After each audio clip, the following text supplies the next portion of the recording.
Montana's news leader, this is the MTN 10 o'clock news. Good evening and thanks for joining us tonight. I'm Russ Riesinger. From Washington, D.C. to Wisconsin, President Joe Biden headed out tonight for his first public trip since taking office, aiming to slow down the COVID-19 pandemic. Well, tonight the president worked at selling his coronavirus relief plan at a town hall in Milwaukee. Natalie Brand has details on the federal response. President Biden returned to his swing state Tuesday night to make a case for coronavirus relief to the public as Republicans in Congress continue to resist his nearly $2 trillion package. He says economists agree to go big. In order to grow the economy a year, 2, 3, and 4 down the line, we can't spend too much. Now's the time we should be spending. The president took part in a televised town hall in Milwaukee, where the pandemic and economic fallout remain top of mind. Earlier Tuesday, the White House announced plans to increase the amount of weekly COVID-19 doses distributed to states to 13.5 million. By the end of July, we'll have over 600 million doses, enough to vaccinate every single American. Governors continue to sound the alarm over a shortage of supply while Americans search in vain for the vaccine. I have signed up at every website that you could possibly sign up at. My husband and I are both high risk. As the administration works to expand federal efforts to help deliver the vaccine, FEMA has announced plans to open new federally supported vaccination sites in Houston, Dallas, and Arlington, Texas, as well as Queens and Brooklyn, New York. In California, 2 new partnership sites between FEMA and the state opened up Tuesday in East Los Angeles and Oakland, locations chosen to help distribute the vaccine to underserved communities. This is a framework of focus, not just on efficiency, not just speed, but on the issue of equity. The new centers are designed to deliver up to 6,000 vaccines daily and will be run by federal and state workers with help from active duty military troops. What we face today is a threat to the homeland. So far, the Pentagon has authorized more than 4,700 troops to support vaccination efforts. Natalie Brand, CBS News, Washington. President Biden says he has called former presidents since he's been in office, but he wouldn't say whom. He did say all but one has called him back.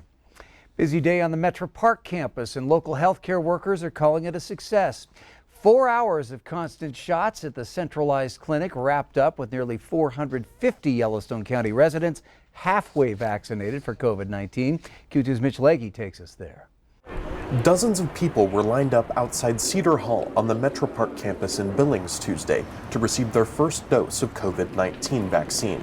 Over the course of Tuesday, Wednesday, and Thursday this week, medical staff will administer 2,250 first doses to Yellowstone County residents in groups 1A and 1B here. I'm very excited. I never thought I'd be happy to get a shot, and yet here I am. Jeanette Rash and her husband Sean were some of the first to get their vaccination at the Consolidated Community Clinic. They have it very streamlined. You just come in, they've got lots of people directing traffic, so if you don't know where to go, someone will help you.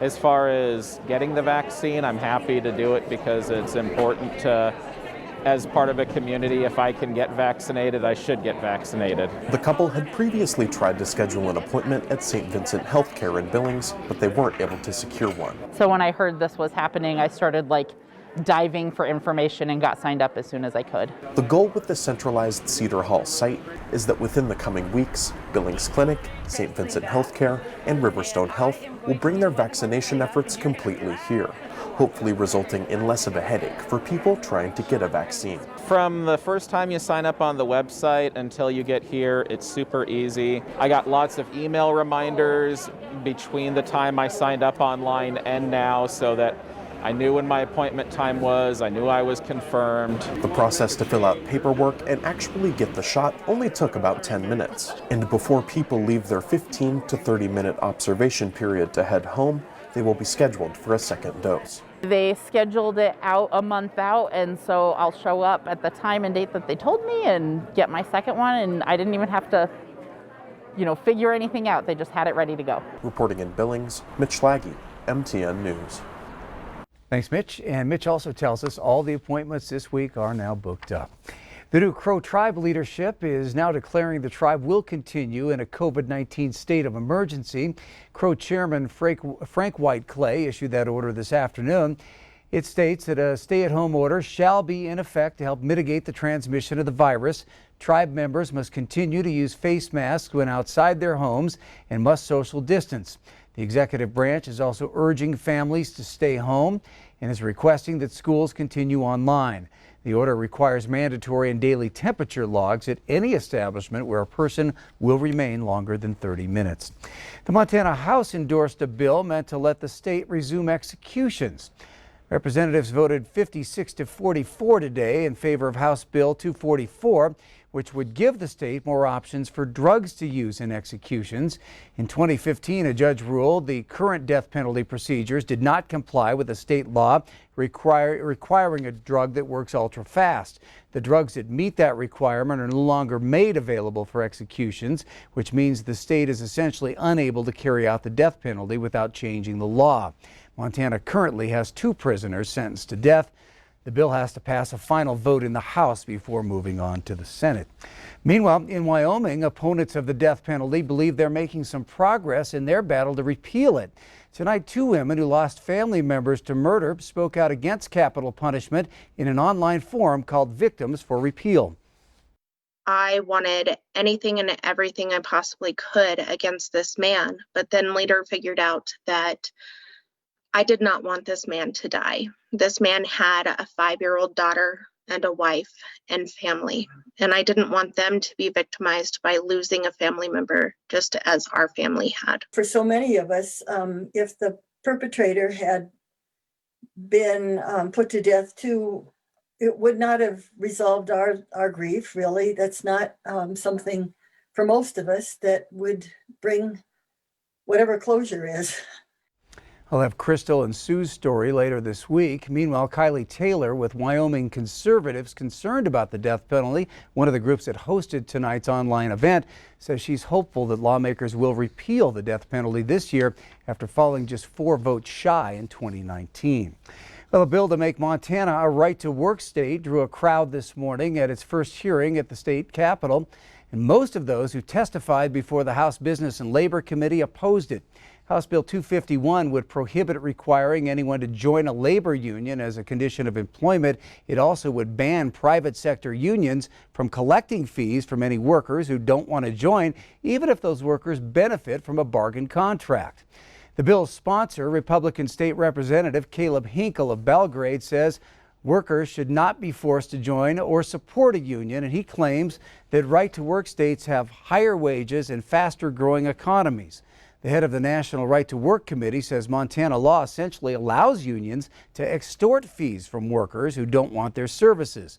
But today, scores of Montana union members testified against House Bill 251, saying strong unions lead to good wages and that many studies show right to work states have lower wages. And at least 2 major employers of union workers in Montana, the utility Northwestern Energy and the Stillwater Mine, also came out against that bill, saying it's not needed. Workers strive to keep your lights on and the gas flowing safely and reliably. I can't think of one example where right to work would improve our workforce. As a matter of fact, I think it would create division and resentment within it. Under current law in Montana, employees who never requested union representation can be forced to accept a labor union as their exclusive monopoly bargaining agent. Then, rubbing salt in the wound, they can be forced to pay for representation they never requested, do not want, and indeed which may be working against their interests. The committee took no immediate action on that bill today. Last month, the Montana House voted down a bill to ban gender transition medical treatment or surgery for transgender minors in Montana. But today, the sponsor of that bill introduced another similar measure. Republican Representative John Fuller's new bill, House Bill 427, would ban any gender transition surgical procedures in Montana for those under the age of 18.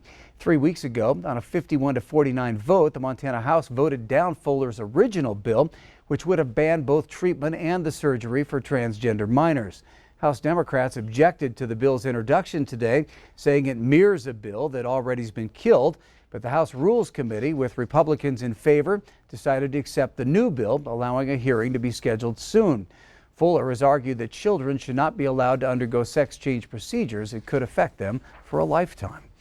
All right, turning to Chief Meteorologist Ed McIntosh. The brutal cold has had a hold on us for over a week. It's moved on a little bit, gripping the rest of the country, though. Ed, what's causing it to be so cold? It is so cold, and our hearts really go out to people through the midsection of the country. Check out temperatures in the single digits from Omaha down to St. Louis. It's warmer in Billings this evening than it is in Dallas and Atlanta, down to 23 degrees. 32 right now in New Orleans. It's affecting the power grid, and they're simply just not prepared for this. The citrus crops are being affected and many other things. So it's having a brutally hard effect. We're a little more used to it around Montana, northern Wyoming, but check out the grid. This is the temperatures over the course of the month, and you can see that for the last 10 days, we've had temperatures that have been anywhere 25 to 45 degrees colder than average. But notice that warm day. We were setting a record on February 2nd. February 2nd. What was going on? Oh, that's where the problem is. We'll come back and take a look at the forecast coming up in a few minutes. Thanks, Ed. A skier died at Bridger Bowl today. The 21-year-old was reported missing this afternoon. Ski Patrol started a search, found the skier in a tree well. The skier was unresponsive. The team did attempt life-saving efforts. A tree well is a space around the base of a tree that can be deceiving and very difficult to get back out of. The space can be very deep, and loose snow can collapse into the open area. The skier was within the ski area boundary, we're told. Well, calming down a bit here, but dangerous weather impacting much of the United States, and it's now being blamed for at least 17 deaths. 3 of those deaths being blamed on an apparent tornado that tore through a seaside town in North Carolina.